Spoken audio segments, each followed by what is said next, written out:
السلام عليكم ورحمة الله وبركاته. الحمد لله الذي نحمده ونستعينه ونستغفره ونؤمن به ونتوكل عليه. أما بعد.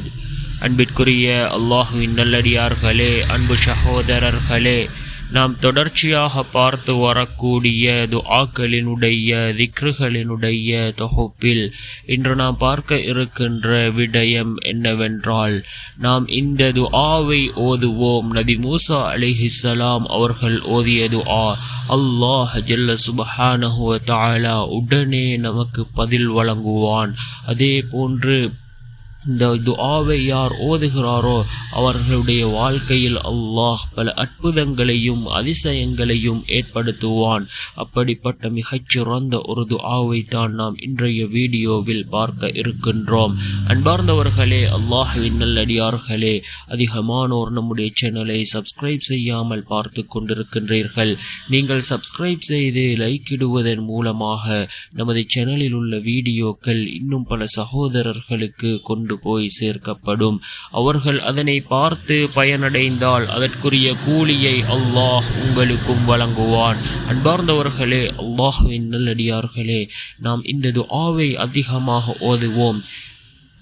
நாம் இந்த துஆவை ஓதுவதன் மூலமாக அல்லாஹ் நமக்கு பதில் வழங்குகின்றான்.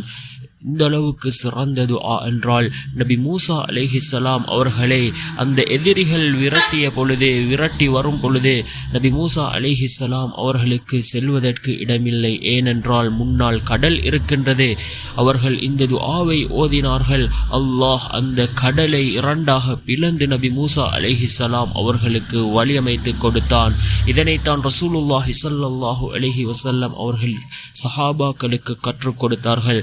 நபி மூசா அலைஹிஸ்ஸலாம் அவர்கள் ஓதிய துஆ என்று நபி ஸல்லல்லாஹு அலைஹி வஸல்லம் அவர்கள் சஹாபாக்களுக்கு கற்றுக் கொடுத்தார்கள். அந்த அளவுக்கு சிறந்த அற்புதமான துஆ. அல்லாஹும்ம லக்கல் ஹம்து வ இலைக்கல் முஷ்தகா وأنت المستغان ولا حول ولا قوة إلا بالله العلي العظيم. اللهم لك الحمد وإليك المشتكى وأنت المستغان ولا حول ولا قوة إلا بالله العلي العظيم.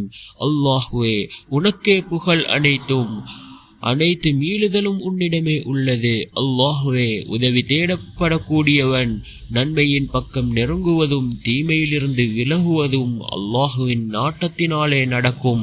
அவன் மிகவும் உயர்ந்தவன், மிகவும் மகத்துவமானவன் என்று வரக்கூடிய இந்த திக்ரை நாம் ஓதுவோம். ஒவ்வொரு ஃபர்லான தொழுகைக்கு பின்னாலும் ஓதுவோம். நிச்சயமாக அல்லாஹ் நம்முடைய வாழ்க்கையிலும் மாற்றங்களை உண்டாக்குவான்.